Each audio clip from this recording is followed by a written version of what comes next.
Whack hacks, just finished this one where we got a smoke alarm in the bedroom, 2 switches for a ceiling fan. Anywhere you can put a ceiling fan nowadays in the 2023 code, you have to pre-wire it for a ceiling fan or at least have a ceiling fan rated box. You can see from the door to our first receptacle is less than 6 feet. That's that 6 foot, 12 foot rule. From this initial first one, that's from an opening within 6 feet. Then you can go 12 additional feet. We obviously went 1 on each side of the bed because that's where the customer's bed's gonna go. And then from this one over here would be the 12 foot rule, but since you have an opening here, you got to be within the 6 foot rule. So you got to know all your openings, your positionings, and where you're going to set your boxes because you may have to shift some down. And right here, because this wall is more than 2 feet or greater, you have to have one on this wall. A lot of people go, why do I need one here? Well, because from this distance, all the way around that wraps around to right here, actually even right here, because they're going to consider this probably wall space as well. If it's larger than 2 feet, which it is just to like right here, then you need at least one. So then you'd have to have this plug within 6 feet of this way or 6 feet of that way. The reason why we put it right here in the corner is because there's a door here. So when they open that door up, it's going to come out to here.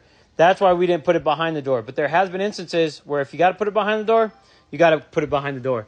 Then we have a smoky in the high part of the ceiling, but at least 3 feet away from the ceiling fan blades. Let's go. What's up, guys? We just finished this 1,200 square foot basement. We have plugs per code. We got one for a TV above the fireplace. We wired up the fireplace because it's gas. A couple other plugs to the side in the media room. We're gonna have 4 lights up here on a dimmer. Another switch over there for a ceiling fan pre-wire. Underneath the stairs, we have a switch for 2 keylesses, one on the wall here and there. Dedicated circuit, GFCI with the jumper over there. This does not have to be arc fault because it's an unfinished area, but it does have to be GFCI protected per 210.8. 2 lights in the ceiling and soffit for your walk area to get to the bathrooms and bedrooms back there. Island right here with the dedicated 20 amp, sharing 2 plugs. And then we got some outlets along the top here, and then a dedicated for a fridge. 3-gang switch, one for the RCs, one for the 2 pendants, and one for future undercab lights. That's gonna be right here. This little storage area with a switch and a light. 3-gang here for your walk at the bottom of the stairs. 4-way from here and then outside the 2 bedrooms for your hall area. 2-way from here and your entry for 4 lights in here.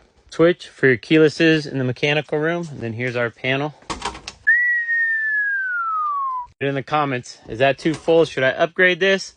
Come on. Plugs in the hallway. Bedroom switch for a ceiling fan pre-wire. Gotta have ceiling fan box rated where you can actually put a ceiling fan, so homeowners don't ever make that mistake. Outlets down low per code, one on each side of the bed over here and here.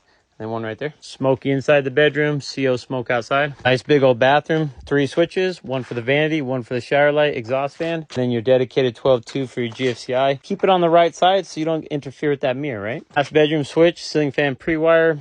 Outlets per code, boom, boom, boom, boom. And then there's a sump pump. We're going to put an audible GFCI. That way if that sucker ever trips, we'll let the homeowner know. Took 3 guys, 2 days, knocked it out. Let's go.